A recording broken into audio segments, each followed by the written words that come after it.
Tout a commencé dimanche. Après une journée de manifestations dans de nombreuses villes du pays, le président tunisien a annoncé le gel des activités du Parlement pour 30 jours.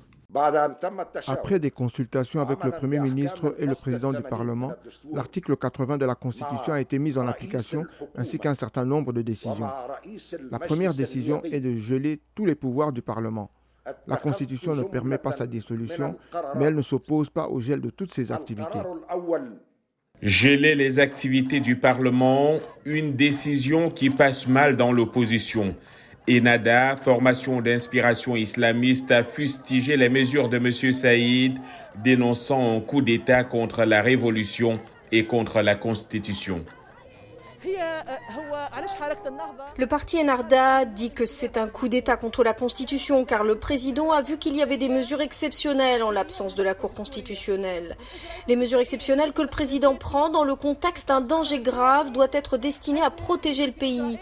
Ce qui lui est permis après avoir consulté le président du Parlement et le Premier ministre, mais rassembler toutes les autorités dans sa main et former sa propre interprétation de l'article 80 en l'absence de la Cour constitutionnelle ne peut être qualifié autrement que de coup d'État. Échangeant des jets de bouteilles et de pierres devant le Parlement à Tunis, plusieurs centaines de partisans du président Saïd ont empêché lundi les partisans d'Ennahda de se rapprocher de leur chef, également président du Parlement. Plusieurs soutiennent par ailleurs la décision du président tunisien. J'ai 33 ans et c'est la première fois de ma vie que je sens que nous avons un président. Et je parle pour tous les Tunisiens. Longue vie à Kais Saïed et longue vie à la Tunisie.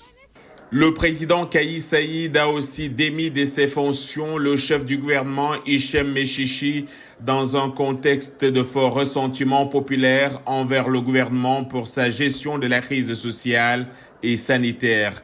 Et pour le président Saïd, les décisions prises l'ont été dans le but de sauver la Tunisie, l'État et le peuple tunisien.